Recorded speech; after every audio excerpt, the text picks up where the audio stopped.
दोस्तों, यदि आप राजस्थान से हैं तो आप किसी भी प्रकार की तैयारी कर रहे हैं एग्जाम के लिए, तो आप सभी के लिए राजस्थान सरकार ने मुख्यमंत्री अनुप्रति कोचिंग योजना के जो फॉर्म है 2025 के लिए भरे जा रहे हैं। तो आज हम इस वीडियो में यही हम जानने वाले हैं कि आप मुख्यमंत्री अनुप्रति कोचिंग योजना के लिए अपना ऑनलाइन आवेदन कैसे किस तरह से कर सकते हैं। तो चलिए अब हम यहाँ पर फॉर्म भरना शुरू है वो कर लेते हैं। तो फॉर्म को अप्लाई करने के लिए सबसे पहले तो आपको किसी भी एक इंटरनेट ब्राउजर को ओपन आपको करना होगा। ये फॉर्म भरने का जो प्रोसेस है आप अपने मोबाइल फोन से भी कर सकते हैं, या फिर आपके पास लैपटॉप या फिर पीसी है तो आप इनके माध्यम से भी कर सकते हैं। प्रोसेस है वो सेम ही रहने वाला है। तो सबसे पहले तो यहाँ पर आप गूगल को ओपन करेंगे। गूगल के सर्च बार में आप लिखेंगे एसएसओ, यानी कि आपको एसएसओ पोर्टल में सबसे पहले लॉगिन आपको होना होगा। तो आप एसएसओ पोर्टल को ओपन कर लेंगे और इस एसएसओ पोर्टल का डायरेक्ट जो लिंक है इस वीडियो के नीचे डिस्क्रिप्शन पार्ट में भी आपको देखने को मिल जाएगा। आप वहां से भी क्लिक करके भी यहाँ पर आप डायरेक्ट है वो आ सकते हैं। यहाँ पर आने के बाद में इसमें आपको अपनी एसएसओ आईडी है, यानी कि एसएसओ का यूजर नेम यहाँ पर आपको इंटर करना होगा। इसके बाद में यहाँ पर आपको पासवर्ड इंटर करना होगा और यहाँ पर आपको जो भी कोड नजर आता है, कैप्चा नजर आता है, यहाँ पर आपको इसमें इंटर कैप्चे के सेक्शन में आपको फिल करना है। इसके बाद यहाँ से आप लॉगिन कर सकते हैं। इनकेस यदि आपके पास एसएसओ आईडी नहीं है, एसएसओ का यूजर पासवर्ड नहीं है, तो आप एक नया रजिस्ट्रेशन भी कर सकते हैं। नए रजिस्ट्रेशन के लिए यहाँ पर देख सकते हैं, रजिस्ट्रेशन के लिए यहाँ पर आपको लिंक है, बटन आपको यहाँ पर देखने को मिल रहा है। आप इस पर क्लिक करके अपने जन आधार कार्ड नंबर या फिर आधार कार्ड के माध्यम से भी अपनी एसएसओ आईडी क्रिएट कर सकते हैं, बना सकते हैं। और रजिस्ट्रेशन की रिगार्डिंग मैंने वीडियो भी बना रखी है, उस वीडियो का भी लिंक इस वीडियो के नीचे डिस्क्रिप्शन पार्ट में आपको मिल जाएगा। तो मैं इसमें अपना आईडी पासवर्ड डालता हूँ, इसके बाद यहाँ से लॉगिन कर लेता हूँ। लॉगिन होने के पश्चात यहाँ पर आपको काफ़ी सारे सर्विसेज के लिए एप्लीकेशन है यहाँ पर आपको नजर आएगी। तो इन सभी एप्लीकेशन में से एसजेएमएस एसएमएस की एप्लीकेशन आपको फाइंड करना है। फाइंड करने के लिए यहाँ पर आपको सर्च बार भी दिया गया है।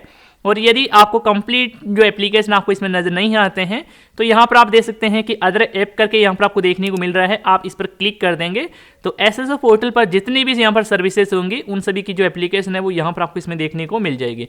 इसके बाद में यहाँ पर आपको जो सर्च बार देखने को मिल रहा है इसमें यहाँ पर आप एसजेएमएस इतना आप लिख देंगे तो यहाँ पर आपको एप्लीकेशन आपको नजर आ जाएगी। तो यहाँ पर आप इसी एप्लीकेशन को ओपन कर लेंगे। एप्लीकेशन को ओपन करने के बाद में आपके सामने समाज कल्याण विभाग की जितने भी यहाँ पर योजनाएं हैं, स्कीम है, उन सभी की एप्लीकेशन यहाँ पर आपको इसमें देखने को मिलेंगी। तो इनमें से यहाँ पर देख सकते हैं कि सीएम मुख्यमंत्री अनुप्रति कोचिंग योजना का जो ऐप है वो आपको यहाँ पर देखने को मिल रहा है। आप इसको ओपन कर लेंगे। ओपन करने के पश्चात कुछ इस तरह से प्रोसेस होगा और कुछ इस तरह से पेज है आपके सामने ओपन है वो हो जाएगा। इसमें यहाँ पर आप स्कीम में अनुप्रति कोचिंग स्कीम आप सिलेक्ट करेंगे। इसके बाद लॉगिन टाइम में यहाँ पर आप स्टूडेंट का चयन करेंगे। इसके बाद यहाँ से आप प्रोसीड बटन पर आप क्लिक है वो कर देंगे। इसके बाद में अनुप्रति कोचिंग योजना के लिए मेन डैशबोर्ड है कुछ इस तरह से ओपन होगा और यहाँ पर आपको इंपॉर्टेंट जानकारी है वो देखने को मिल रही है। तो यहाँ पर आपको जो भी जानकारी देखने को मिलती है इसे आप अच्छे से एक बारी पढ़ लेंगे। इसके बाद ओके बटन पर आप क्लिक है वो कर देंगे तो आपके सामने कुछ इस तरह से देखने को मिलेगा।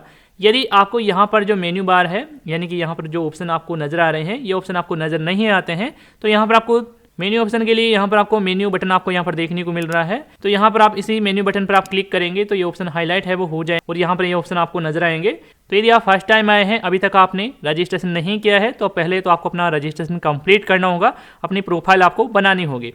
तो इसके लिए यहाँ पर आप एप्लीकेंट प्रोफाइल पर आप क्लिक है वो कर देंगे। तो जैसे ही आप क्लिक करेंगे एप्लीकेंट फॉर्म ओपन होगा और इसमें सबसे पहले जन आधार कार्ड टाइप पूछा जा रहा है कि आपके पास जन आधार कार्ड नंबर है या फिर Jan Aadhaar card enrolment number है।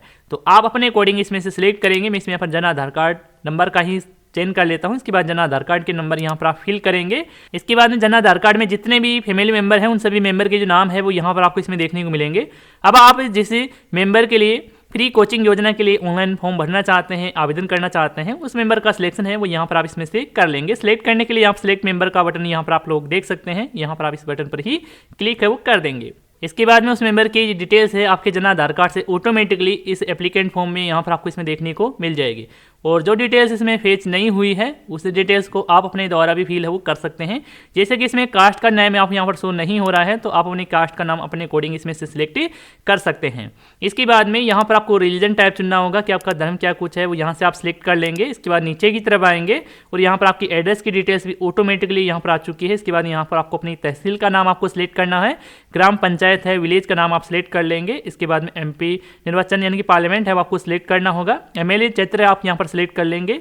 इसके बाद नीचे की तरफ आएंगे, एड्रेस कंप्लीटली यहाँ पर आपको देखने को मिलेगा। इसके बाद में फाइनेंशियल जो डिटेल्स है आपकी बैंक अकाउंट की डिटेल्स भी आपके जन आधार कार्ड से ऑटोमेटिकली यहाँ पर आपको इसमें देखने को मिल जाएगी। इसके बाद नीचे की तरफ आएंगे, यहाँ पर आपको डिसेबिलिटी के लिए पूछा जा रहा है तो यदि आप दिव्यांग है तो यहाँ पर आप यस का चयन कर सकते हैं। इसके अलावा माइनॉरिटी के लिए पूछा जा रहा है कि आप अल्पसंख्यक है तो यहाँ पर आप यस का चयन कर सकते हैं। अदरवाइज इनमें यहाँ पर आपको नो का ही सिलेक्शन आपको रहने देना है। इसके बाद में लास्ट ईयर ITR के लिए पूछा जा रहा है, तो यदि आप ITR फाइल करते हैं तो यहाँ पर आप यस का चयन कर सकते हैं, और नहीं लागू होता है तो इसमें आप नो का ही सिलेक्शन आप करेंगे। इसके बाद डॉक्यूमेंट में यहाँ पर आपको domicile certificate, caste certificate automatically आपके जन आधार कार्ड से फेच है वो हो जाएगा। यहाँ पर आपको ग्रीन टिक है वो देखने को मिलेगा। इसके बाद में आपको अपना जो इनकम सर्टिफिकेट भी यहाँ पर आपको अपलोड आपको करना होगा, और बैंक अकाउंट की जो डायरी है उसको स्कैन करके यहाँ पर आपको अपलोड करना होगा, और यहाँ पर आपको अपडेट के लिए बटन आपको देखने को मिल जाएगा। जैसे ही अपडेट करेंगे आपकी एप्लीकेंट प्रोफाइल क्रिएट हो जाएगी, बनकर तैयार हो जाएगी। इसके बाद में नीचे की तरफ आना है, और यहाँ पर आप देख सकते हैं कि प्रोफाइल लिस्ट, आप इस बटन पर आप इस लिंक पर आप क्लिक है वो कर देंगे। तो जो भी आपने इस SSO ID से प्रोफाइल बनाई है उन सभी प्रोफाइल के नाम है, आपका नाम है, एप्लीकेंट का नाम है, वो यहाँ पर आपको इसमें देखने को मिल जाएगा। और चाहे तो आप अभी भी अपनी प्रोफाइल को अपडेट कर सकते हैं, कोई चेंजिंग करना चाहते हैं तो यहाँ पर आप एडिट पर क्लिक करके आप अपनी प्रोफाइल को अपडेट यहाँ से कर सकते हैं। और यदि आपने प्रोफाइल है वो अच्छे से चेक है वो कर लिया है, सभी कुछ जानकारी सही है, और आप स्कीम के लिए आवेदन करना चाहते हैं तो इसके लिए यहाँ पर देख सकते हैं कि अप्लाई स्कीम, तो यहाँ पर आप इस पर क्लिक है वो कर देंगे। तो आपके सामने स्कीम का नाम है अनुप्रति कोचिंग स्कीम, यहाँ पर आपको देखने को मिल जाएगा, और एक्शन में यहाँ पर आपको अप्लाई फॉर स्कीम, तो यहाँ पर आप इस बटन पर क्लिक करेंगे। इसके बाद में एप्लीकेंट डिटेल्स आपको देखने को मिलेगी, जो आपने एप्लीकेंट प्रोफाइल में आपने जो डिटेल्स है वो फिल की है, तो एक बार अपनी डिटेल्स को भी वेरीफाई वो कर लेंगे अच्छे से। इसके बाद नीचे की तरफ आ जाएंगे, और यहाँ पर आप देख सकते हैं प्रोसीड का बटन आपको यहाँ पर देखने को मिल रहा है, तो यहाँ पर आप प्रोसीड बटन पर ही क्लिक है वो करेंगे।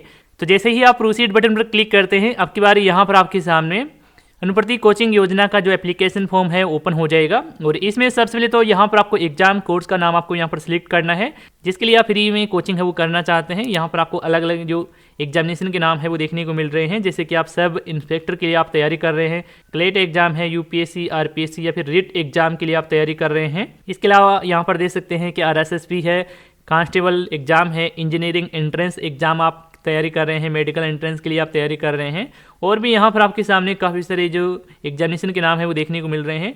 तो आप जिस भी एग्ज़ाम की तैयारी कर रहे हैं, जिसके लिए आप फ्री में कोचिंग है वो करना चाहते हैं, आप इसमें से अपने कोडिंग सेलेक्ट वो कर सकते हैं। तो मैं इसमें यहाँ पर कांस्टेबल एग्जामिनेशन का जो नाम है इसमें सेलेक्ट है वो कर लेता हूँ। तो क्लिक करते ही यहाँ पर आपके सामने अनुप्रति सेंटर डिटेल्स है वो देखने को मिलेगी। तो यहाँ पर आपके सामने जो आपके नज़दीकी सेंटर है उनके नाम यहाँ पर देखने को मिल जाएंगे। तो आप जिस भी कोचिंग सेंटर पर आप फ्री में कोचिंग है वो करना चाहते हैं उसके लिए आप प्रेफरेंस है वो यहाँ पर आप दे सकते हैं। जैसे कि आप उत्कर्ष क्लासेज में आप फ्री में कोचिंग है वो करना चाहते हैं, तो इसमें आप पहला जो नंबर है वो आप सेट है वो कर देंगे, कुछ इस तरह से आप नंबर फिल कर देंगे। इसके अलावा यहाँ पर आपकी सेकंड चॉइस क्या है, थर्ड चॉइस क्या है, फोर्थ चॉइस क्या है, तो कुछ इस तरह से आप इसमें नंबर है वो यहाँ पर आप दे देंगे। नंबर फिल करने के बाद आप नीचे की तरफ आएंगे और यहाँ पर आपको उन प्रति डॉक्यूमेंट डिटेल्स के लिए लिस्ट आपको यहाँ पर देखने को मिलेगी। तो यदि आप जिस एग्ज़ाम से रिलेटेड आप तैयारी कर रहे हैं उसी एग्ज़ाम से रिलेटेड आपसे डॉक्यूमेंट भी मांगे जाएंगे। जैसे कि आप कांस्टेबल एग्जाम सेलेक्ट करते हैं तो आपसे 10th क्लास की ही डिटेल्स मांगी जाएगी। तो यहाँ पर आप सबसे पहले तो यहाँ पर आपको बोर्ड का नाम चेंज करना है, पासिंग ईयर आपको यहाँ पर सिलेक्ट करना है, एग्जामिनेशन के रोल नंबर यहाँ पर आपको फिल करना है।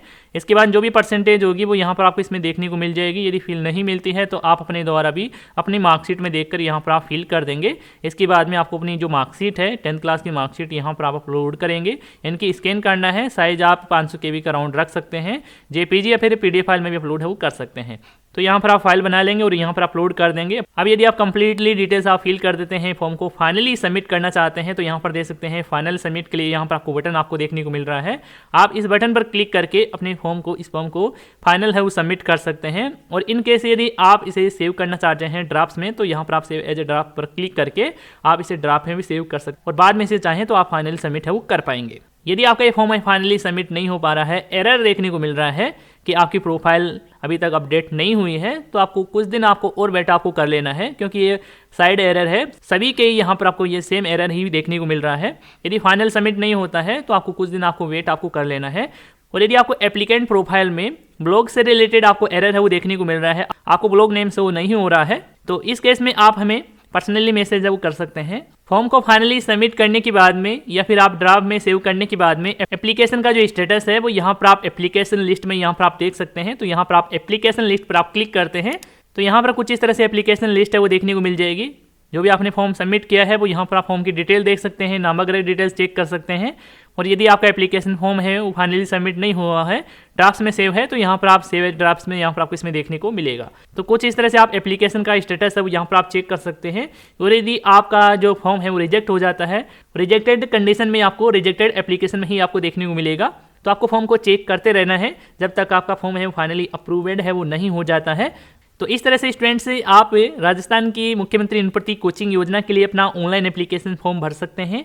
इसके अलावा स्टूडेंट्स यदि आपको किसी प्रकार का एरर देखने को मिलता है, किसी प्रकार की समस्या आपको देखने को मिलती है, तो आप हमें कमेंट करके भी बता सकते हैं। तो इस वीडियो में अभी के लिए इतना ही। धन्यवाद।